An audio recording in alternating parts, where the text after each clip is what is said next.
সমূহ অসমবাসীলৈ অসমীয়া নৱবৰ্ষ আৰু ৰঙালী বিহুৰ আন্তৰিক হিয়াভৰা শুভেচ্ছা জ্ঞাপন কৰিছো অসম লাইভ 24ৰ পৰিয়ালৰ ফালৰ পৰা। আজি হৈছে মানুহ বিহু। আজি ইজনে আনজনক হেপাহৰ মৰমৰ বিহুৱানেৰে উপহাৰ দিছে, নতুন কাপোৰ উপহাৰ দিছে, কনিষ্ঠজনে জ্যেষ্ঠজনৰ আশীৰ্বাদ লৈছে আৰু প্ৰতিটো নামঘৰে দেখিবলৈ পোৱা গৈছে নাম প্ৰসংগ আৰম্ভ হৈছে। আজি যেহেতু অসমীয়া নৱবৰ্ষৰ আৰম্ভণি আৰু এই সময়খিনিত সকলোৰে যাতে জীৱনলৈ সুখৰ বতৰা আহে তাৰ বাবে ভগৱানৰ ওচৰত আমিও প্ৰাৰ্থনা কৰিছো। আজি হৈছে মানুহ বিহু। আজি ৰাজ্যবাসীয়ে উদযাপন কৰিছে মানুহ বিহু। আৰম্ভ হৈছে অসমীয়া নৱবৰ্ষ। আজিৰে পৰা আৰম্ভ হৈছে অসমীয়া নৱবৰ্ষৰো। পহিলা বহাগৰ পৰাই অসমীয়া নতুন বছৰ আৰম্ভ হয় আৰু অসমীয়া নৱবৰ্ষৰ সকলোলৈ হিয়াভৰা শুভেচ্ছা জ্ঞাপন কৰিছোঁ। চৌদিশে হেপাহৰ ৰঙালী বিহুক লৈ উখল মাখল পৰিৱেশ। জুবিন দাবিহীন প্ৰথমটো ৰঙালী উদযাপন কৰিছে ৰাজ্যবাসীয়ে। বহাগ মানে আনন্দ আৰু নতুন আশাৰ বতৰা। সকলোৰে জীৱনলৈ নতুন আশাৰ বতৰা যাতে আহে ভগৱানৰ ওচৰত আমি প্ৰাৰ্থনা কৰিছোঁ। ৰাতিপুৱা গা পা ধুই কনিষ্ঠজনে জ্যেষ্ঠজনৰ আশীৰ্বাদ লৈছে, বিহুৱান নতুন কাপোৰ উপহাৰ দিছে ইজনে আনজনক। সমগ্ৰ বছৰটো কুশলে পাৰ হ'বলৈ প্ৰাৰ্থনা কৰিছে ভগৱানৰ ওচৰত সকলোৱে। প্ৰতিটো নামঘৰতে হৈছে নাম প্ৰসংগ। প্ৰতিটো নামঘৰতে এতিয়া হৰিনামৰ ধ্বনিৰে মুখৰিত হৈ পৰিছে। বিহু হৈছে অসমীয়া ৰাইজৰ প্ৰাণৰো প্ৰাণ আৰু সেই হেপাহৰ ৰঙালী বিহু উদযাপন কৰিছে জুবিন দা অবিহনে। জুবিন গাৰ্গ বিহীন প্ৰথমটো ৰঙালী বিহু উদযাপন কৰিছে ৰাজ্যবাসীয়ে। যদিওবা আনন্দ উল্লাস পূৰ্বৰ দৰে নাই, পূৰ্বৰ সেই যেন গৰিমাও নাই। পূৰ্বত যি ধৰণে ৰঙালী বিহু বুলি ক'লেই আনন্দ উল্লাস কৰা যায়, এক প্ৰকাৰ উখল মাখল পৰিৱেশ হৈ থাকে সমগ্ৰ ৰাজ্যত, কিন্তু এইবাৰ দেখিবলৈ পোৱা গৈছে পূৰ্বৰ সেই আনন্দ উল্লাস যেন একোৱেই নাই, কাৰণ জুবিন দা নাই। জুবিন দাবিহীন প্ৰথমটো ৰঙালী বিহু উদযাপন কৰিছে ৰাজ্যবাসী আৰু এনেধৰণে পুৱাৰে পৰা দেখিবলৈ পোৱা গৈছে গাঁৱৰ গাভৰুসকলে হাতত জেতুকা ঘঁহিছে আৰু এনেধৰণে বিহু জুৰি বিহু নাম গাই এনেধৰণে হেপাহৰ ৰঙালী বিহুক আদৰণি জনাইছে এইসকল গাভৰুৱে। আমি দৃশ্যাংশ এই মুহূৰ্তত দেখুৱাইছোঁ আপোনালোকক।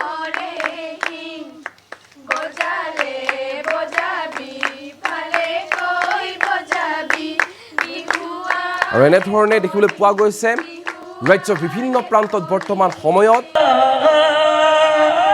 হুঁচৰি জুৰিছে। সমান্তৰালকৈ যদি আমি চাওঁ তেনেহ'লে নামঘৰে নাম প্ৰসংগ আৰম্ভ হৈছে। হৰিনাম ধ্বনিৰে মুখৰিত হৈ পৰিছে ৰাজ্যৰ প্ৰতিটো নামঘৰ। তদুপৰি কনিষ্ঠজনে জ্যেষ্ঠজনৰ আশীৰ্বাদ লৈছে, সেৱা কৰিছে। গা পা ধুই কনিষ্ঠজনে জ্যেষ্ঠজনৰ আশীৰ্বাদ লোৱাৰ লগতে বিহুৱানেৰে আশীৰ্বাদ বিচাৰিছে, নতুন কাপোৰ ইজনে আনজনক উপহাৰ দিছে।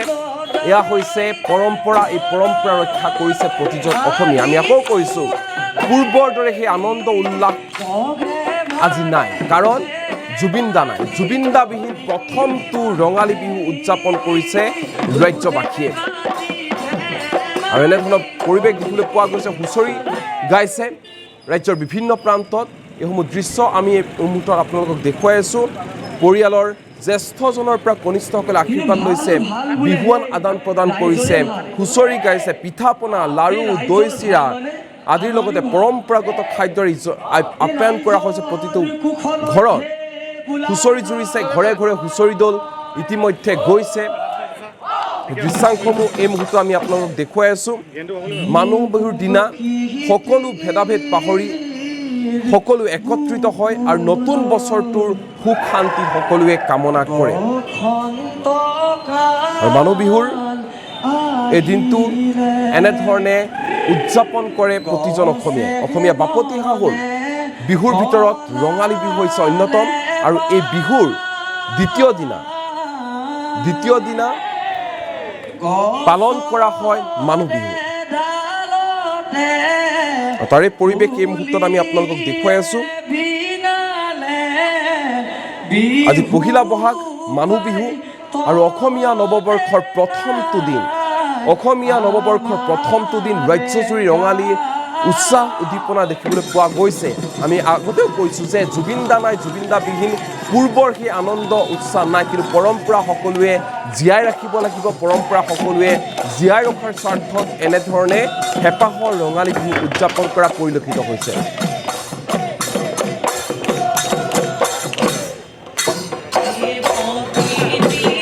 এনেধৰণে বৰ্তমান সময়ত ৰাজ্যজুৰি দেখিবলৈ পোৱা গৈছে হুঁচৰি। পহিলা বহাগ অসমীয়া নৱবৰ্ষৰ আৰম্ভণি, আগন্তুক বছৰটোত অখায়ু অপ্ৰীতি দূৰ হোৱাৰ বাবে কামনা কৰিছে সকলোৱে। ঢোল পেপাৰ মাতত ৰজন জনাইছে এতিয়া চৌপাশ। আৰু বিহু গাই এনেধৰণে আনন্দত মতলীয়া হৈ পৰিছে এতিয়া ৰাজ্যবাসী। সকলোৱে ইজনে আনজনক শুভেচ্ছা জ্ঞাপন কৰিছে। আপুনি শুভেচ্ছা জ্ঞাপন কৰক। ৰঙালী বিহুৰ এই পৰম্পৰা প্ৰতিজন অসমীয়াই ৰক্ষা কৰিছে। আত্মীয় স্বজন বন্ধু বান্ধৱৰ মাজত বিহুৱান আদান প্ৰদান কৰিছে। সমান্তৰালকৈ যদি আমি চাওঁ তেনেহ'লে কনিষ্ঠজনে জ্যেষ্ঠজনৰ আশীৰ্বাদ লৈছে আজিৰ এই পবিত্ৰ মুহূৰ্তখিনিত।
গোৱালপাৰালৈ যাব বিচাৰিছোঁ। গোৱালপাৰাত কেনে পৰিৱেশ বৰ্তমান সময়ত মোক দিয়া দেখুৱা।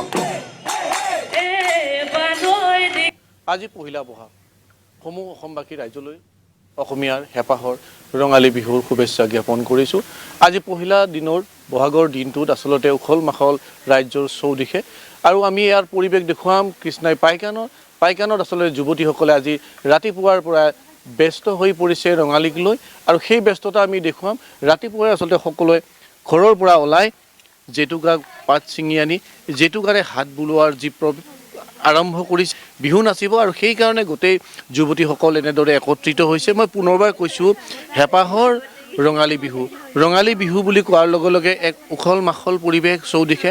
ৰাজ্যৰ প্ৰান্তে প্ৰান্তে ৰঙালীক লৈ যি ব্যাপক প্ৰস্তুতি আৰু সেয়া আমি দেখুৱাইছোঁ আজি বহাগৰ পহিলা দিনটোত যুৱতীসকলে সাজি পাৰি ওলাইছে এপাক বিহু নাচিবলৈ আৰু এই বিহু নাচাৰ প্ৰাক মুহূৰ্তত আমি দেখুৱাইছোঁ যে জেতুকা গছৰ পাত আনি সকলোৱে আচলতে জেতুকাৰে হাত বোলোৱাৰ প্ৰয়াস কৰিছে কি ক'বা পোনপ্ৰথমে সকলো অসমবাসী ৰাইজক ৰঙালী বিহুৰ শুভেচ্ছা জ্ঞাপন কৰিছোঁ এইবাৰ আমাৰ জুবিনদাবিহীন প্ৰথম বহাগ গতিকে যদিও এটা উখল মাখল পৰিৱেশৰ সৃষ্টি হৈছে তথাপিও ক'ৰবাত নহয় ক'ৰবাত কোনোবা এটা ঠাইত খালী যেন অনুভৱ হৈছে চ' এইবাৰ বহাগ জুবিনদাবিহীন বহুত বেয়া লাগি আছে এইটো বিহু গীত যোজনা এটা গাই দিওঁ ৰে গছতে মই বাহেললে ঐ ককাই পাৰি দিয়া ঐ খাওঁ ঐ বাহৰে টকাতি সাজি দিয়া ককাইটি ঐ বিহু নাচিবলৈ যাওঁ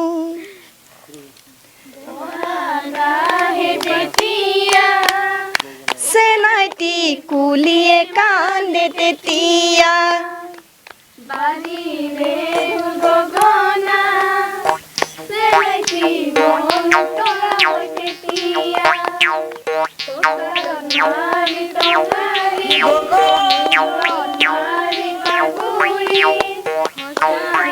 এনেকৈ বিহু গীতৰ মাজত প্ৰস্তুতি চলিছে হেঁপাহৰ ৰঙালী আজি পহিলা বহাগৰ দিনটোত সকলোৱে ওলাব তাৰ মাজত সকলোৰে এটা বিষাদ আছে আৰু এই বিষাদ থাকিলেও হেঁপাহৰ ৰঙালী বিহুক আমি পালন কৰিবই লাগিব আৰু আজিৰ দিনটোত সকলোৱে আচলতে বাৰুকৈ অনুভৱ কৰিছে আমাৰ হিয়াৰ আমুঠুসকলৰে জুবিন গাৰ্গবিহীন প্ৰথমটো ৰঙালী বিহু আৰু যি ৰঙালী বিহু আৰু জুবিন গাৰ্গৰ এৰাব নোৱাৰা এক সম্পৰ্ক তাৰ মাজত আজি আমি অসমীয়া এটা বিষাদৰ মাজত হ'লেও ৰঙালী বিহু উদযাপন কৰিব লাগিব সুধাকন্ত ভূপেন হাজৰিকাই কৈছিল বহাগ মাথো এটি ঋতু নহয় বহাগ এটি মাহ ই হ'ল অসমীয়াৰ আয়ুস ৰেখা গণজীৱনৰ ইশা গতিকে বিহু থাকে মানে অসমীয়াই থাকিব বিহু থাকে মানে অসমীয়া জীয়াই থাকিব আৰু সেইকাৰণে বিহু বুলিলে সকলোৱে বলিয়া আমি পৰিৱেশ দেখুৱালোঁ কৃষ্ণাই পাইকানৰ ৰাতিপুৱাই পহিলা বহাগৰ দিনটোত এনেদৰে যুৱতীসকল সাজি কাচি ওলাইছে হাতত জেতুকাৰ বোল লৈছে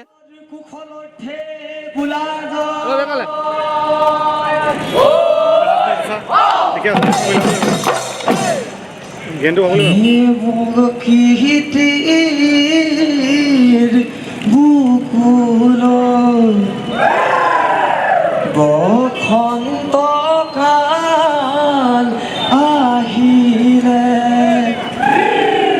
গছে বনে সলালে পাত